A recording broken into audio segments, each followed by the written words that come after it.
Hii dunia haina huruma na wewe. Usipowatumia watu wanakutumia wao. Yaani usipowatumia watu wanakutumia wao kwa faida yao wao. Haina huruma, haina fairness.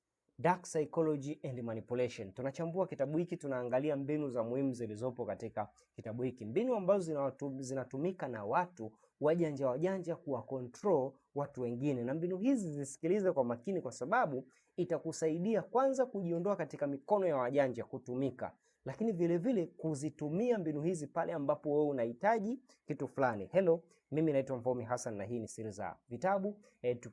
Tuko katika uchambuzi wa kitabu cha Dark Psychology and Manipulation. Usisahau kutufollow, kulike, kusave video hii, lakini vile vile kuishare na watu wengine. Sasa mbinu ambayo nataka tuizungumze leo si nyingine bali tunaita ni reciprocity. Mbinu hii ni mbinu ya kumpa mtu deni, ajihisi ana deni ili akupe kile unachokitaka. Wale wanaopenda vitu vya bure, wale wanaopenda vitu vya bure. Kitu cha bure hakuna kitu, there is no free lunch, hakuna ambacho kinakuja bure. Kwa kutumia mbinu hii ya reciprocity, watu hutumia mbinu hizi kwa control watu wengine kwa kuwapa vitu vya bure, kuwapa ofa. Nadhani hii unaijua. Mwanamke ukimpa ofa, ukimpa hela, ukifanyaje, tayari unampata kirahisi. Haimaanishi kwamba unampenda. Ukiwa na hela za kubetia, ukiwa na hela za kuweka pale, kuweka kama bait, basi unamkamata huyo mtu. Mbinu hii inatumika na wakina nani? Mbinu hii inatumika sana katika sales. Ukienda pale makumbusho, ukipanda kwenye gari pale, mtu anakupa wale wa popcorn, anakuambia onja tu, haina shida, onja tu. Yani onja tu, yani ushawahi kuona mtu amepika nani zake anataka uonje, yani inawezekanaje yani unipe yani biashara yako mimi unipe nionje. Akionjesha pale watu 100 si tayari.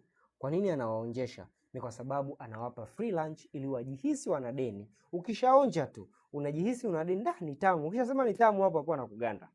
Hapo anakuganda. Kwa sababu gani? Tayari na wewe tayari amesha establish, tunasema rapport, kwamba mnaweza kuzungumza kwamba nunua bwana, nisaidie. Kwa sababu una deni, unanunua, mwisho wa siku unajikuta ni kitu ambacho ulikuwa hutaki kula, inabidi ukawape watoto au ukatoe sehemu nyingine. Kwa hiyo hii ni mbinu ambayo inatumika na dark psychologist kwa manipulate watu wengine. Kwa kwenye sales na marketing inatumika, kwenye mahusiano sana hii inatumika. Kwa mtu naanza kukupa hela na kutoa dina, sina shida yoyote. Tukienda dina pale tunakula na kulisha. Sikupi hata stories za mahusiano, nakupa story nyingine kabisa. Mwisho wa siku unajikuta unakuwa interested.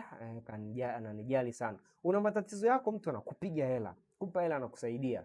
Kwa ukinisimulia mimi nakusaidia.